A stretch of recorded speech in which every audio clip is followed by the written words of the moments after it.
Good afternoon. Steve, you're such a ladies' man. He knows.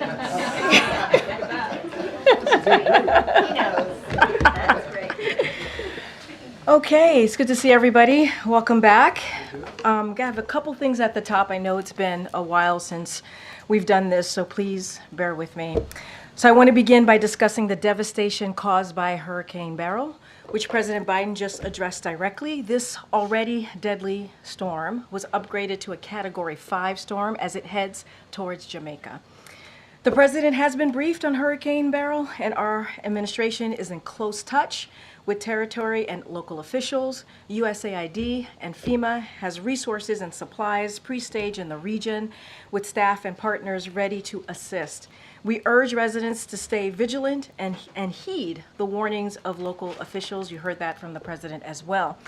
Next, I want to express our disappointment in yesterday's district ruling, which blocked our temporary pause on pending approvals of liquefied natural gas exports. While congressional Republicans and their allies continue to deny the very existence of climate change, President Biden is committed to combating the climate crisis with every resource available. That is why we will continue taking action to transition to a clean energy future and reduce emissions, creating good, paying clean energy jobs, and bolster resilience to the impacts of extreme weather. I'll now turn to sharing how we are delivering for American workers and lowering costs for them. Yesterday, the Biden-Harris administration began expanding overtime protections to millions of American workers. The Department of Labor's overtime rule extended overtime protections to 1 million workers making less than $43,888 a year. And next year, it will extend protections to another 3 million workers by increasing the overtime threshold to $58,656. That means higher paychecks or more time with family for millions of workers. While elected Republicans side with big corporations and special interests to try to deny workers these protections, President Biden is fighting for families. As a record Americans travel for the 4th of July, President Biden is taking action to lower gas prices. Today, we announced the sale of 1 million barrels of gasoline, which will lower gas prices, particularly in Northeast states such as Maine, New Hampshire, New York, New Jersey, and Pennsylvania. While President Biden has unleashed record energy production, including affordable clean energy, congressional Republicans are siding with big oil to give out tax cuts while keeping prices high for families. Now this week, the president and his administration is marking the 60th anniversary of President Johnson signing the Civil Rights Act of 1964. This landmark legislation prohibited discrimination on the basis of race, color, religion, sex, or national origin, and serves as the legacy of generations of courageous and extraordinary Americans who fought to fulfill the promise of our nation. Despite this critical step forward, securing our civil rights remains the unfinished fight of our time. That's why President Biden is fighting actively to protect the civil rights of every American. He signed a landmark executive order to protect voting rights and continues to urge Congress to pass the John R. Lewis Voting Rights Advancement Act and Freedom to Vote Act. President Biden appointed Justice Ketanji Brown Jackson, the first Black woman to be on the Supreme Court, and has appointed more Black women to the federal appellate court than every other president in history combined. He's also creating opportunities for every American to thrive, investing historic amounts into HBCUs, and changing our country's failed approach to marijuana, which disproportionately impacts communities of color. You'll continue to hear more from this administration to mark this major anniversary. And finally, thank you for your patience. And finally, we have a few schedule updates, so wanted to share the following with all of you. This week, the president will speak with Hill leaders and Democratic governors. He will travel to Wisconsin on Friday.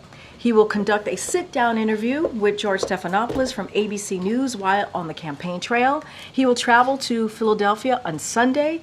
And next week, I know you guys are going to be really excited about this, he will host a press conference during NATO. This is in addition to the previously announced events this week, and I will be happy to take your questions. All right, Colleen, go for it. Thanks, Karine.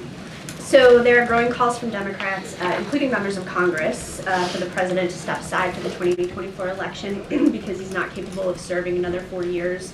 What is his response to this? So let me just back for a minute and I guess deal with the questions that have come in about the debate. And honestly, this is something that the president has addressed himself multiple times since this past Thursday. And first of all, I want to say we understand the concerns. We get it. The president did not have a great night, as you all know, and many of you reached out during the debate. The president had a cold. He had a hoarse voice. You all heard it. That's why you reached out. But I will say this, and the president said this over the past couple of days, certainly right after the debate. He knows how to do the job. And he knows how to do the job, not because he says it, because his record proves it. Because for 3.5 years, almost 4 years, the president's record has been unprecedented, delivering for the American people. Another thing that he said that I would add is he knows right from wrong. He knows how to tell the truth. And again, he knows how to deliver for the American people. Joe Biden is a person. Take away his title. He is someone who has dealt with tragedy. He is someone who has confronted that head on. He is someone who knows how to get back up once you've been knocked down. That is something that he understands very, very well. And I think, and we believe, that's something that many of Americans across the country understand as well. And he knows how to come back. He knows how to come back. And so the president's going to continue to focus on what he's been doing the past 3.5 years. He's going to continue to focus on the American people. And, to your question, just to add a little bit more to your question, look, you heard from Speaker Pelosi, you heard from Representative Clyburn, and let me just paraphrase a little bit of what they said. Speaker Pelosi, who's very close to the president, said it is not about performance in terms of a debate, it's about performance in a presidency. And this is a president, you've heard me say this, we've talked about this, he's been able to give us an economic recovery, the strongest economic recovery in modern history. Let's not forget, during the midterms of 2022, many of you all, some of you in this room, said that it was going to be a red wave, and that didn't happen. He defeated Big Pharma. We have seen historic low in crime, in more than down to 50-year low.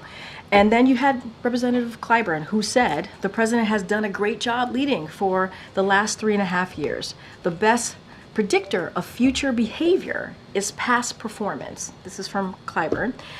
And when you look at the record of President Biden versus former President Trump, you see President Biden, who has delivered the strongest recovery in modern history, versus the previous administration, whose plans hurts the middle class. And President Biden, who is committed to protecting our fundamental freedoms, versus the former president, the previous administration, doing everything that they could, and they did, to overturn Roe v. Wade. And they are responsible for that. And that's coming from two people who are not just leaders in Congress, but also close to the president. I think part of the problem that Democrats are articulating is that it wasn't just that he had a cold, but rather he had, answers. He was trailing off. He didn't answer some questions in a sort of fulsome way. And speaking of Nancy Pelosi, one of the things that she recently said was that it was a legitimate question whether his performance was an episode or a condition. So I guess I wondered if there's been any consideration given to releasing a more robust set of medical records or something to show his mental acuity. So I will say this, look, and again, I get the question. It is a fair question to ask. We are not taking that away, and that's why the president certainly has spoken to this. As it relates to his medical records, we have been transparent. We have released thorough reports from his medical team every year since he's been in office. That is something that we have been pretty consistent about. As it relates to, something like a cognitive test, to the question that you're asking me about what the speaker, former speaker said. Obviously, she can speak for herself. His team, who has said, the medical team said it is not warranted in this case. We have put forward a thorough, transparent annual report on his health So they have said that is not warranted, it is not necessary. Again, we understand. We understand. We're not taking away from what you all saw or what the American people saw. We understand. It was a bad night. It is not uncommon for incumbents to have a bad night on their first debate. And we are going to continue to do the work that we have been doing on behalf of the American people. I think the president record certainly speaks for itself. Okay, Risha. Thank you, Corinne. You just reminded us that President Biden had a cold on Thursday. What medications was he taking in the days or hours leading up to the debate? And I know that question has come in a couple of times to us. He was not taking any cold medication. Was he taking any medication that would have interfered with his He performance? was not taking any cold medication. That is what I can speak to. I've asked his doctor, and that's what he stated to us. After the debate, did the president get examined by a doctor, or did he get a neurological scan? A neurological scan? Look, what I can say is that, just to take a step back, it was a bad night. We understand that it was a bad night. And the president has spoken to this. And he understands that. And so I cannot speak to anything beyond what I just shared. The president has regular annual physicals that we release in a thorough report. We're going to continue to do that. I don't have anything else beyond that. So was the last time he was seen by a doctor then in February? I just don't have anything beyond that, beyond the question of a neurological exam. Okay, well, you continue to say it was just a bad night, but is there an explanation then for why it was so bad? If it's not his stamina, if he prepared, as you guys say, for so long, if it's not a problem with his mental fitness, what happened that night? What did we see? I will also add that the president also spoke to this as well. He said, I'm not as smooth as I used to be. I don't debate as well as I used to. I don't walk as easily as I used to. But one thing that he knows is how to deliver for the American people. He understands that. He understands that he's not a young man, obviously. He said this. But his focus is going to continue to deliver for the American people on the issues that they care about: the economy, expanding health care, fighting for Medicaid, Medicare, Social Security, making sure that we continue to be leaders on the world stage, which is something that this president has been able to do, and turn around the mess that this last administration created, as certainly on not just domestically but on the world stage. Okay. Is anyone in the White House hiding information about the president's health or his ability to do the job day to day? Absolutely not. Given the fact that it's more than a bad night when his political future is threatened, would he be willing to provide more medical information? Would he be willing to have Dr. O'Connor provide more to answer these questions? Look, Kelly, certainly understand the question, appreciate the question, but what we have provided has been very transparent. But it's Has not been- recent. has and been- the country watch. But February was this year. It wasn't too long ago. It was indeed this year, and we provided transparent report, a thorough There were report. many Americans who were concerned about his capacity. Was he okay? What happened? And we've now gone several days where he has only done teleprompter comments. He has not taken questions. I know you've announced a press conference. We Yeah. appreciate that. An interview. We appreciate that. Yeah. But there is a period of time here where the public is trying to understand what happened. And the president could help to answer that by engaging with us in an unscripted way right now. So let me just say a couple things. There's a couple things that you said that I do want to address. Number one, less than an hour after the debate, he went and he engaged directly with the American people, right? He went to a watch party. He was in a room with hundreds of supporters who watched the debate.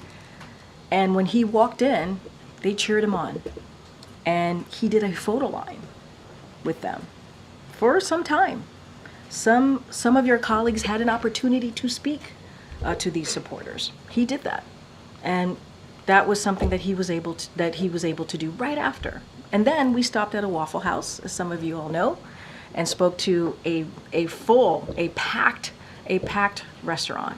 So he spent some time there. Then the next day, he went to North Carolina, spoke in front of hundreds of supporters there who said, "We support you, Joe. We love you, Joe." And so he was able to do that. In those 2.5 days or so after the debate, he went to 4 states and engaged with supporters, engaged with American people, everyday people, heard directly from them. And let's not forget, when we landed in North Carolina, I think it was like 2 a.m. in the morning, he engaged with supporters there as well. So the president has been out there. He's been listening to supporters. It's something that he loves to do, not just supporters, but American people out there, everyday people who appreciate what he does, who wants to hear more from him, as you just stated, and got that opportunity to do just that. I think it matters that he's going to do an interview on Friday. I think it matters that he's going to go to Wisconsin and do that, right? Engage with everyday people. We're going to continue to do that. Nothing has changed in that regard. We're going to continue to be out there. He's going to be in Pennsylvania as well this weekend, as I just stated. And one more. We're reporting that Hunter Biden has been in some meetings with senior advisors. Why is the president's son involved? So a couple of things I saw that reporting as I was coming out. So a couple of things there. Look, the president, as you know, is very close to his family. This is a holiday week, 4th of July. He spent time with his family, as you all know, and reported at Camp David. Hunter came back with him and walked with him into that meeting, that speech prep, and he ended up spending time with his dad and his family that night. That is basically what happened. It is a week where there's going to be more family members who are going to come to the White House. I'm sure you'll see some of them on 4th of July. Many more are expected to be here. No issue with family being in the White House. The question, though, would be, is he participating in meetings with senior advisors? What I can say is that he came back with his dad from Camp David. He walked him into the speech prep, and he was in the room. That I can tell you, he was in the room. Anything else coming out of that reporting I can't speak to, but I can say that, he's close to his family, which is not unusual. They were together at Camp David. They came back together. You're going to see a lot more family this week. Okay. Thank you. Thank you, Corinne. I want to go back to that question that Pelosi raised earlier today. Sure. Pelosi said it's a legitimate question to ask if this is an episode or is this is a condition. Which one is it? Well, what I can tell you is that he had a cold and a bad night. I would not see this as an episode. I would see this as what it was and what we believe it to be, which is it was a bad night. And he did, on top of that, he had a cold. And that is the reality of the situation. That is the reality of what happened that night. You've certainly seen the reporting out there that this is not just a standalone instance, that other people are saying that this has happened before. One, do you see these as legitimate questions? And also, are you being straight with the American people on this? I see it as a legitimate question. I do. And I have said it is a fair question to ask. The president sees it as a legitimate question. And I think also the president saying, I am not a young man. I'm not as a smooth talker as I used to be. I don't walk as easily as I used to. I don't debate as well as I used to. I mean, the president is admitting and saying, and this is not the first time, right? He's talked about his age. He's joked about his age many times before. And so you heard that directly from, and we are acknowledging what people are seeing. But we do believe this was in this instance, it was a bad night. Is he disabled? Is one the more- president No, and let me finish with your colleague, please. And I know, but shouting out, come on, you know better, come on. Just one final question. Immediately after the debate, we started to hear the concern from Democrats on Capitol Hill, calling it just flat out a disaster. Why didn't the president immediately personally reach out to leaders on Capitol Hill, like Leader Jeffries and Leader Schumer? Look, I can say this. Right after the debate, we were on a 2.5 day swing, 4 states. the president was out there hearing directly from the American people, engaging directly from the American people. Obviously, he respects the Democratic leadership. It is leadership there that has helped him deliver for the American people an unprecedented record on behalf of Americans across the country. So we appreciate them for obviously. But he was out there. He was out there directly with supporters, engaging with them, whether it was at a tarmac, whether it was at a rally, whether it was at a watch party or a fundraiser. And I think that's important to note too. And he was hearing from them. But at the same time, those leaders, Democratic leadership, was hearing from members of his team, high-level senior members of his team. It's not like we were silent. It's not like we were quiet. It's not like we were not engaging with them. We were. And now that the president's back at the White House, he's going to have some time to talk to these Democratic leadership on the phone. I mentioned Democratic governors. He's going to do it with leaders on the Hill as well. And that's important. And then he's going to go back out into the states, obviously, and talk to Americans there. So he's going to do both. What's his message going to be to the Democratic governors and Hill leaders when he talks to them? So I'm not going to get into a private conversation. We wanted to share these meetings. I know it was getting out there, it was floating out there, and I know it was, and we just wanted to confirm that that we were indeed having these conversations. But we normally, as you know, our posture is not to dive into private conversations.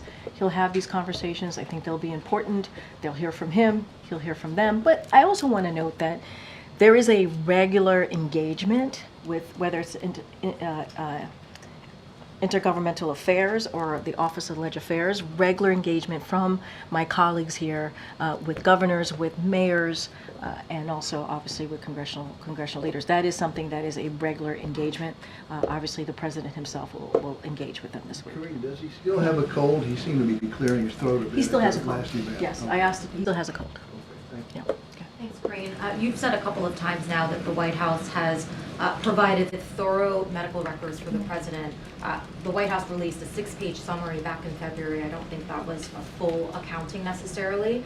And Dr. O'Connor in that memo described the president as, quote, a healthy, active, robust 81-year-old male who remains fit to successfully execute the duties of the presidency. I think that is clearly not what the majority of Americans are seeing. And we have a new poll from CBS News that says 72% of registered voters say the president does not have the mental and cognitive health to serve as president. So are you saying that the majority of Americans are misguided and that they just need to trust Dr. O'Connor and take him at his word? So a couple of things, and I want to say the president is feeling better, and you saw him last night, you saw him today, but he does indeed still have a cold. Look, I want to be very sensitive here, and I think it is important to be sensitive here. We understand how the American people are feeling. We get it. We do.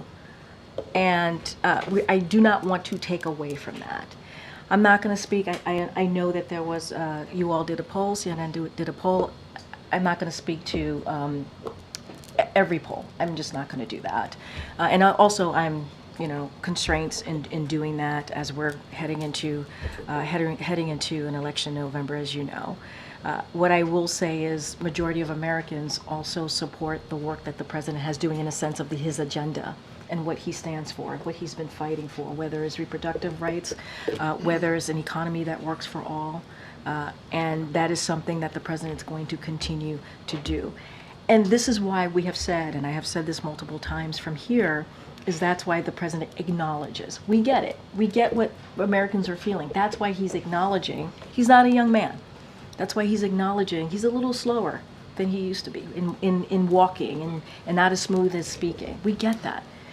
But we also want to make sure that we point to the successes that he's had, his record, and we want to continue to build on his unprecedented record.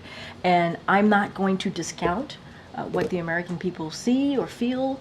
What I can say is what we know from our side of things. We could speak to his record, and we could speak to what the president has been able to acknowledge. And I think that's important too. And that's basically acknowledging what Americans are seeing and feeling. If you get it, why not release more about his medical, his physical and mental health? Why not? What we have released has been very comprehensive. It has been. It has been transparent.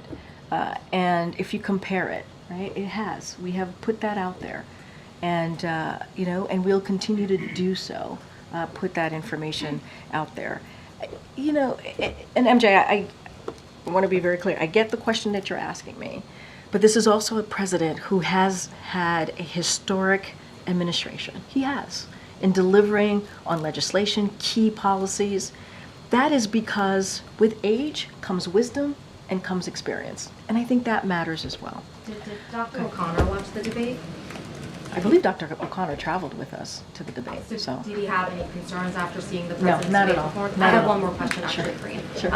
The campaign's theory of the case for the president staying in the race has been that the president has a better shot of defeating Donald Trump than any other Democrat. We have a new CNN poll that shows the vice president actually has a slightly stronger showing against Donald Trump than the president.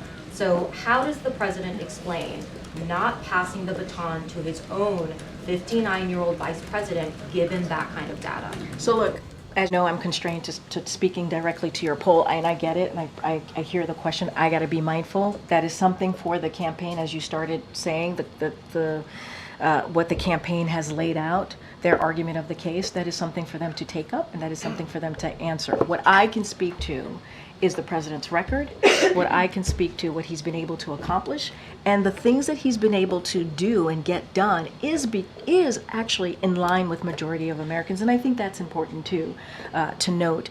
And again, I will say, with age comes wisdom and experience, and that's certainly something that the president brings. Go ahead. Karine, we've seen some real anger expressed by donors and Democratic officials, sort of how you guys have handled the president, shielding him away from impromptu settings and denying, excuse me, until last week that there had really been any age-related slippage. So I'm wondering if you guys have had a moment to reflect on that strategy, any regret over it, and if, what you would say to folks who think it's arrogant for there not to be either changes towards that strategy or with some of the personnel that are around the president. And you're talking about strategy specifically about who's around the president? Is that what Well, you're? I think it's two parts, Yeah. right? One is a kind of small, concentrated group of aides that have been with the president for a very long time, and the other is sort of systematic decisions to shield the president from the impromptu moments that we've seen in previous administrations, whether it's press conferences or interviews or, just being out in public more frequently. I mean, look, a couple things there too. This year, the president has done more than 40 interviews. And unscripted, right? Those interviews are unscripted. He has done more than 500 gaggles, right? Of course, unscripted, talking directly to many of you. Well, let me just finish. And so he enjoys doing that. He enjoys engaging with all of you. And we're going to continue making sure that happens. I will say this. Obviously, this is a president that was a senator for 36 years. He was a vice president, as you all know. I'm just repeating things that you all know, for 8 years. And so he has long time, advisors that have been here with him for a long time. I don't think that's unusual. He also has people who are new to the administration that also advise him. Look, I've been in meetings with the president where it's been a diverse group of people, and he sees us, and he knows the reason why we're sitting in front of him is that we have something to share, and he wants to hear from all of us. I've heard him say, "Hey, what do you think? What do you think?" And so my experience has been that world is indeed open, and that he does get to hear from a diverse group of people. That has been my experience.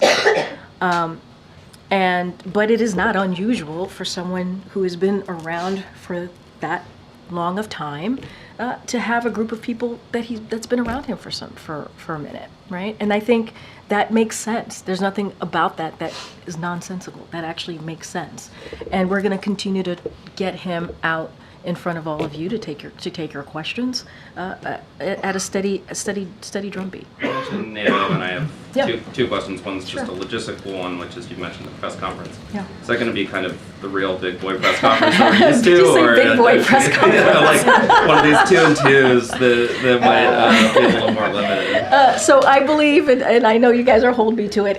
I believe it's a solo press conference. We'll certainly have more to share with all of you as we get closer to next week. More thematically, We support Is the this- big boy. I'm about to say, Big boy Justin Yeah, over here yeah. is asking some big boy questions. Okay. What do you know, the president's not the only leader Yeah. that's entering that NATO conference a little bit on the back foot. Emmanuel Macron has had some electoral losses. The UK is obviously going through a big election right now. With all these leaders kind of coming in to DC a little bit diminished, how is that changing how you're looking at the summit and what is possible to No, accomplish with it? look, it's a good question. I think one thing, as I talk about the president's record and what he's been able to do, right? He's been able to strengthen our worldview, the way that people see us across the globe, other leaders, our partners and allies, because of that experience. Again, with experience brings, with age brings experience and wisdom. And I think because of that, the president has been able to build a coalition. If you think about Ukraine and the aggression from Russia and what Russia has done to Ukraine as Ukraine continues to fight that aggression, to fight for their freedom and democracy, the president was able to bring 50 plus countries to support Ukraine, to support their fight. And so, look, I will say that the president is looking forward certainly to hosting the leaders of our 31 NATO allies. As you know, two additional countries have joined NATO, and that's because, again, of the president's leadership. And next week in Washington, D.C., as you know, the historic summit is to mark the 75th anniversary of NATO's founding. So for 75 years, NATO has kept us and the world safer. And under the president's leadership, our alliance is stronger, it's larger, it's more united than ever. And so I think what you're going to see is that displayed next week right here in Washington, D.C. And I think I think you all would agree that the president played a very, very, very big role in where NATO is today. Okay, Jackie. Thank you, Corinne.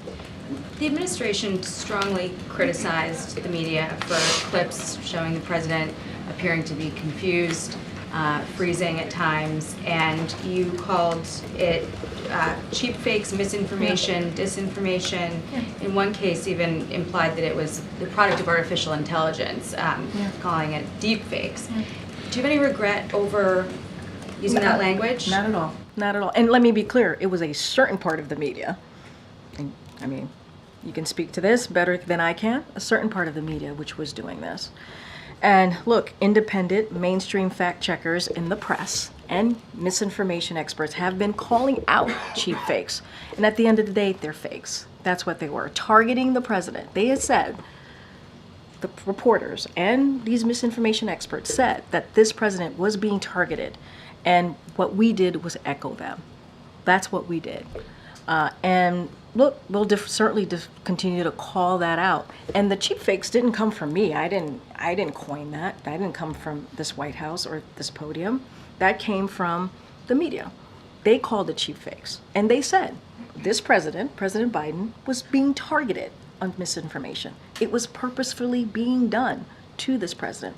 And what we did is we echoed that. So I don't regret it at all. Well, the It was administration just the also facts. Used that sort of approach to counter the Wall Street Journal report, for instance, that interviewed 45 people over several months who criticized, the president's handling of himself in meetings, and broadly. Which approach? I'm not following the Talking question. about the president's age being a factor and a concern. How was cheap fakes?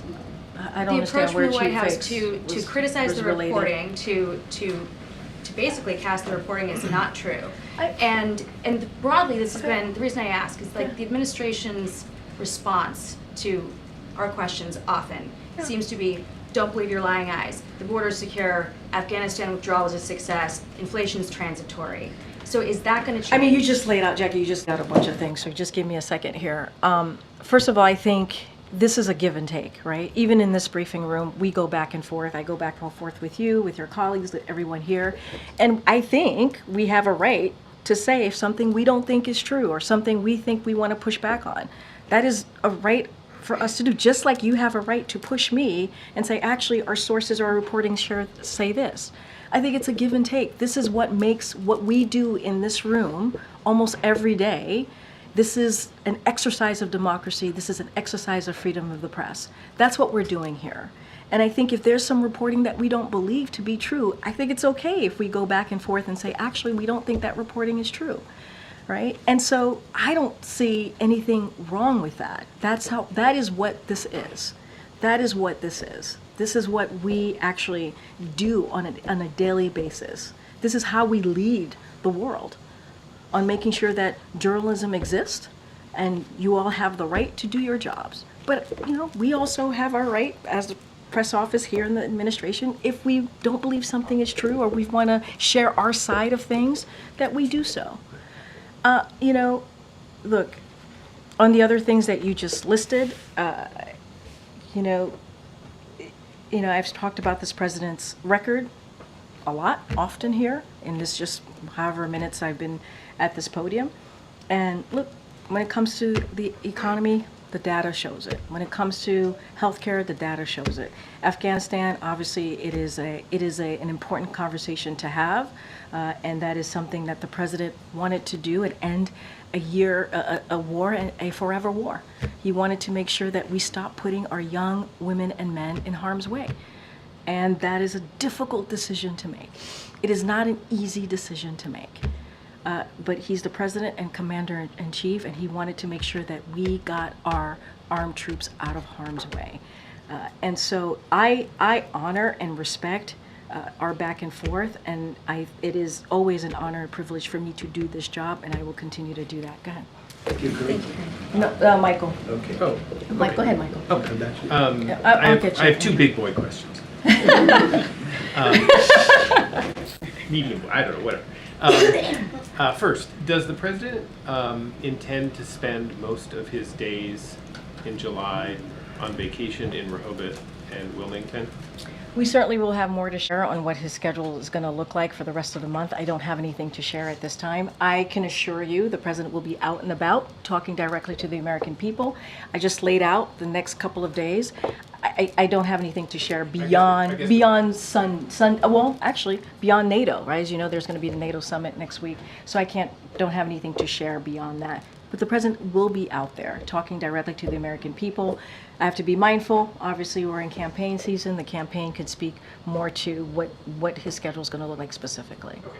And then the second question, we just posted a story, which probably I'm not sure you've seen because we just posted it in the middle of the briefing, but in which many people that we've talked to describe an accelerating series of episodes, moments when, over the course of the last several weeks, the president appeared confused or listless or would lose the thread of a conversation in private meetings at the G7, in Normandy, at the White House.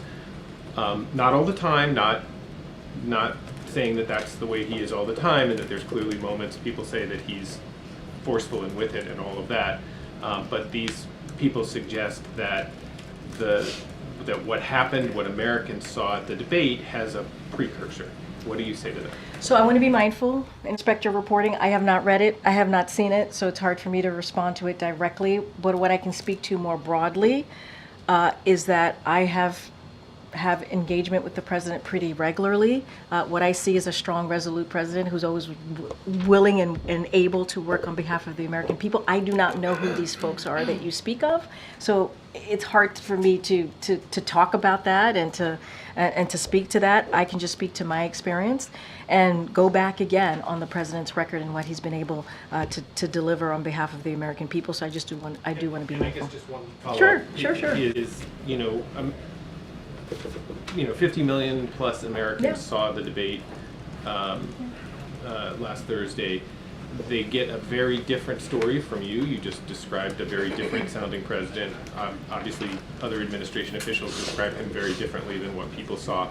How do you reconcile those two versions of a president, one who appeared the way they did to millions of people and the other who appears always to be, sort of very forceful and not have any of those? I mean, look, the president spoke to this. You heard me speak to this. We believe, and others have said this, not just me, other folks who have been on networks and also obviously has spoken to all of you, it was a 90-minute debate. It was a bad night. That's what we believe it to be. We're not taking away what people saw. We're just not. Want to be very clear about that. And, you know, we want to also make sure people understand that the president realizes.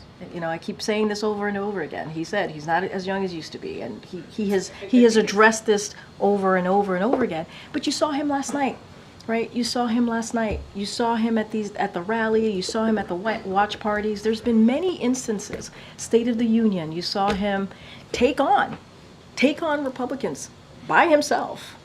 And what was happening back and forth in the State of the Union. There has been also many instances where the president has really showed his strength and resolute that all of you have seen and commented about it. You know, and so I think we cannot forget that as well. And we also heard from, you know, President Obama, who himself has said, you know, his first debate wasn't great. He talked about that. And most incumbents, their first debates aren't great. And so, look, we're going to continue to build on the unprecedented record by continuing to fight for the American people. That is our commitment, and that's what we're going to continue to do. Thank you. Thanks, Michael. Go ahead. Thanks, Corinne. I have two questions. But to follow up on that, you talked about how you've spent time with the president.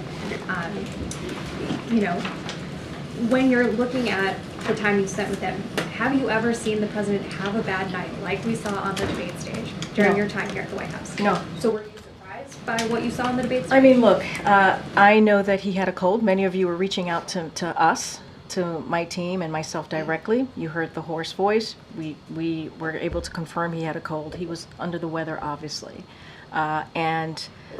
Look, you know, we all have bad nights, right, or bad moments. It is not unusual. I just said there have been incumbents, most incumbents, for their first debate. You know, it doesn't go well. So it's not also unusual in that regard as well. So, look, you know, we're going to move forward. That's what we want to do. We want to look forward. We just announced some engagement that the president's going to have. We announced, obviously, the interview with ABC and George Stephanopoulos. He's going to go to Wisconsin. He's going to go to Pennsylvania. We're going to have a press conference next week. We want to turn the page on this. And we want to turn the page for the American people as well, because we know that they need to see him out there. He's going to continue to be out there. He has been. And we understand how important that is. And so we're going to turn the page. We're going to get out there across the country. Americans are going to see him for themselves. And I think that's going to be very important as well. And has the president had a chance to speak one-on-one with Vice President Harris since the debate? I can't speak to any conversations that they've had, and so I'll just leave it at that. I don't have any readout of a conversation between the two of them. Thanks, Corinne. So I've spoken to a lot of donors since the debate, and you know, they want to know what exactly happened that night.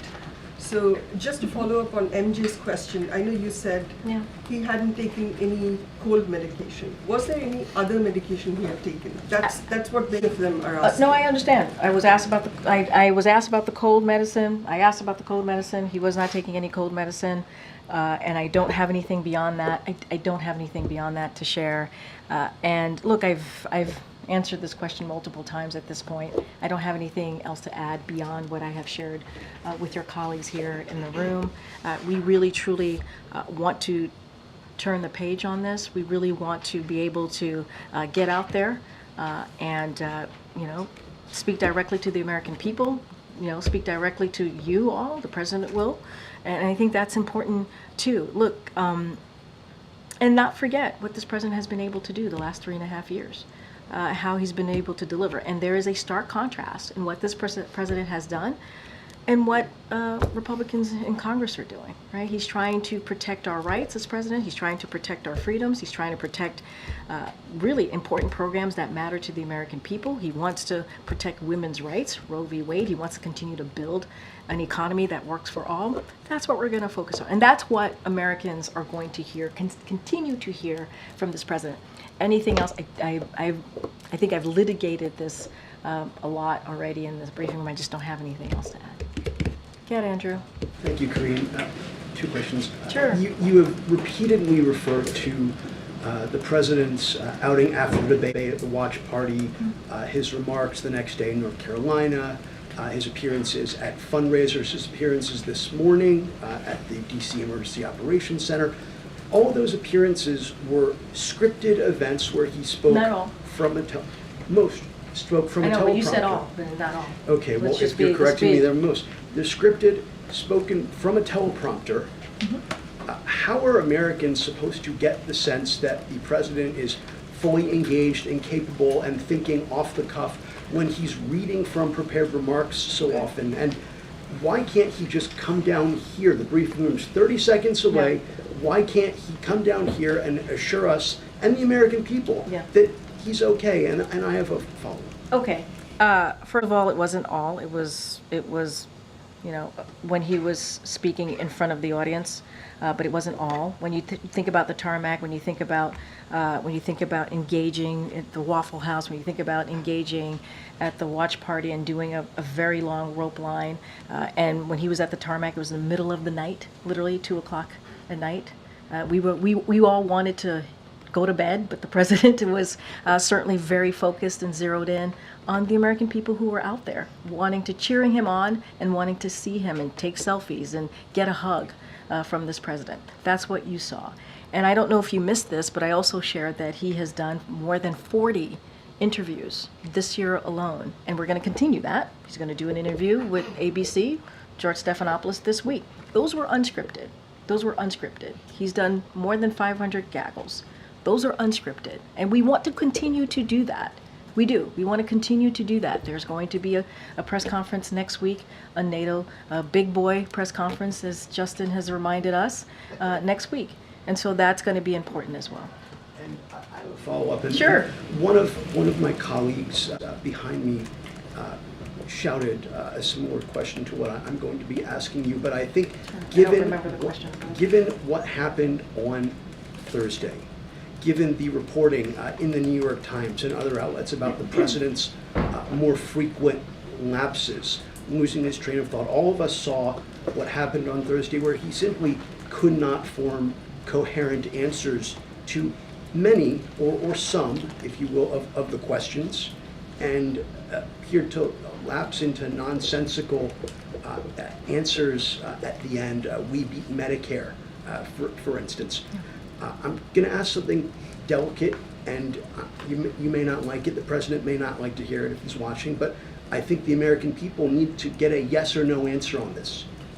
Does President Biden, at 81 years old, have Alzheimer's, any form of dementia, or degenerative illness that would cause these sorts of lapses? And it's a yes or no question. And if you don't know, why don't you, as one of his senior staff members, know the I yes have or an no answer answer? for you. Are you ready for it? Yes. It's a no. And I hope you're asking the other guy the same exact question.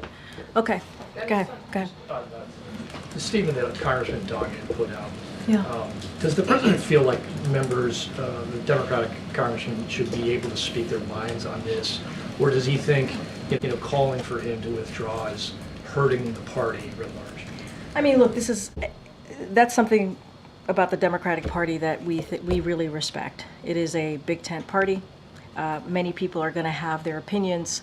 We are going to have our disagreements, and that is what is important. And we really respect other people's opinions and thoughts. I think that's what makes, this party different, right, than the other side. Certainly, we see that with how it's playing out in Congress, or how it tends to play out in Congress. So the congressman is going to have his opinion. He's going to have his thoughts. That's for him to speak to. We are not, this is not a president that's about his personal politics. That is not this president is all about. He doesn't care only about himself. That is not what this president is all about. And I also read out some supportive statements that we've heard from leaders of Congress. Former Speaker Pelosi, I read out what she laid out. I read out what Congressman Clyburn has said. And I think that matters as well. And you all have heard from multiple supporters over the past couple of days since Thursday. And I think that's important as well. Just to be clear, the president has not spoken to either Senator Schumer or Leader Jeffries? What I can say is that the president plans to speak to them this week. I don't have anything Is there a beyond. reason though it's been 5 days? I mean, Well, you'd think they would have spoken. no, I hear you. I hear. I addressed this moments ago. The president was on the road for 2.5 days, did 4 states. His advisors, his high-level White House officials were talking to congressional members, as some of you have reported over the past couple of days. I think that's important. They have regularly engaged, not just with congressional members, with governors, with mayors, and then there's the campaign that does it on a political level, right? They've had regular calls. I think some of you have reported on that as well. Now this week, the president is going to take some time and talk to those congressional members, and as I stated, also to Democratic governors tomorrow. Okay. You've mentioned that sometimes the candidates have a bad first debate. There's been a lot of discussion going around, and of course, no decision yet, but that maybe there isn't a second debate.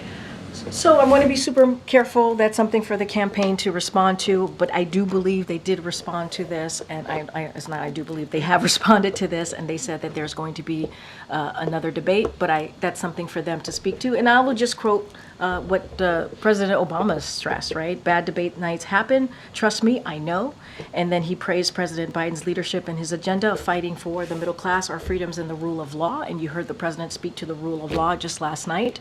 And so certainly that will continue. But you've heard from a former president about this particular issue. Go ahead, Michael. That's great. Obama was 51 during that I kind of knew you would say that. debate. I knew you would say that. But he's not the only one. He's not. It has happened in the past. First debates for incumbents, sometimes it's not their best. I know you've said a couple times that you want to turn the page. Yeah. The issue, I think, the core issue here is that you can't turn the page on age. Yeah. Aging decline is a one-way street. So right. At the end of the day, Right. if these are the questions you're getting now, what are the questions you're going to be getting in 2 years or 3 years? I have thoughts about 2 or 3 years from now, but look, How can you or anyone say that you have confidence that he can be in this job at that time? Look, here's what I would say to that. We are not turning the page on age. That's not what we're doing. We understand. We get that, right? The president said, "I am not a young man." He said that. We get that. We understand how the American people feel. What we want to continue to do is deliver for the American people. That's what we want to see. That's what the president wants to do. And that's the turning of page. Let's continue on the successes, on the unprecedented successes that this president has had. And on issues that majority of Americans care about, healthcare, economy, those are things that they care about. Democracy, freedom, fighting for the rights for women to make decisions on their bodies. That's what the president wants to continue to that's the turning of the page. But we get it. I'm not taking away from that. I don't want to do that. I do not want to walk off this podium and that's what you all think. We're not doing that. And the president doesn't want you all to do that. But he can do the job. He can. The question about what gives you confidence about 2 years from now, or 3 years from now, or 5 years?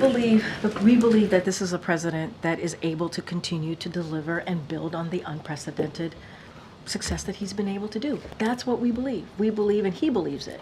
And he is determined and committed to doing that. And Michael, and I think the thing too that's important is we have been able to do things that most modern presidents haven't been able to do, and that matters as well. I know you guys are trying to get me to look into the future, but what I can say to you is this is a president that is committed to doing that. I'm not sure anybody Yeah. doubts that commitment. Yeah. I think the question is, given the performance, and I apologize. No, Michael's like, no, you take it. I mean, I just think the question, it's about, it's the way we look at our elderly parents and grandparents. It's, you maybe visit them once a year and you see troubling signs because you don't live in the same city perhaps, and the first question that you go to is, I wonder if this is like a one-time thing or if it's something that has been happening for a longer time that we need to deal with. And the second question is, You know, you're going where are they going to be multiple times here. where are they going to be in a year? Where are they going to be in 2 years? Yeah. Do we need to put them in a home? Like, you know, all of the questions that go through that, and this is sort of the American people's version of that. I hear, and I hear you, and that's what I'm saying. Look, this is why the president goes through, you know, medical examinations, right? And we release those medical examinations, right? We've done that the past couple of years. We're going to continue to do that. This is why we're going to go out there and continue to be out there and do interviews and talk to the American people. And at the end of the day, I got to be careful, right? Because we are in a campaign season. But the American people will see for themselves, right? And I just want to be super, super careful. But look, this is a president that has worked incredibly hard for the American people. And he, not just as president, as vice president, as a senator. And he is committed. And we cannot take away from the fact of his 3.5 years of leadership, what that has been able to do, what he's been able to get done. And that doesn't come from, you know, that doesn't come easily. And he did it in historic fashion. He did. And the data proves that. And so, look, he's committed to continuing to make that progress, continue to work, whether it's climate change, whether it's the economy, whether it's healthcare. That is what he is committed to doing. And, nope, he had a bad night. He did. And we are admitting that, owning up to that. You heard the president speak to that, and I think that's important for the American people to hear from us and from him as well. I know I have to go. I'll be back tomorrow, but go ahead. Thanks, Karine. I just wanted to go back to the Representative Doggett's statement. Yeah. You know, part of his statement, he said that Biden staying in the race could kind of work against helping to save democracy.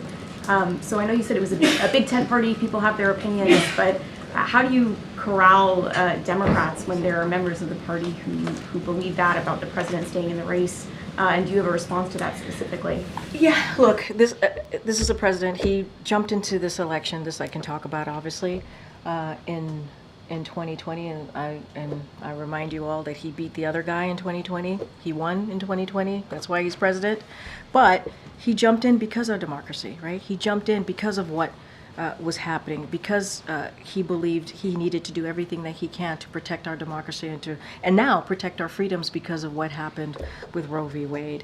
Obviously, we don't agree with that.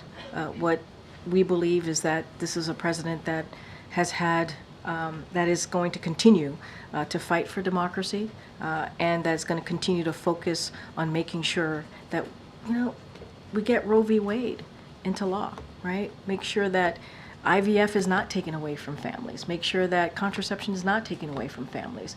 Make sure that we fight for our voting rights, right? There are so many things that we need to continue to fight for. And at the end of the day, this is a president that has delivered, working closely with Congress and doing some of these things in a bipartisan way. And I think the reason why that he's been able to get some of these legislation done, whether it's the CHIPS and Science Act, the Veterans Act, the bipartisan infrastructure legislation, is because of who he is and because of how he has that experience to work across the aisle. That doesn't happen with everybody, and this president has been able to do that. So we're going to continue to do that work. Guys, I'll see you tomorrow. All right, thanks, everybody. Thank you.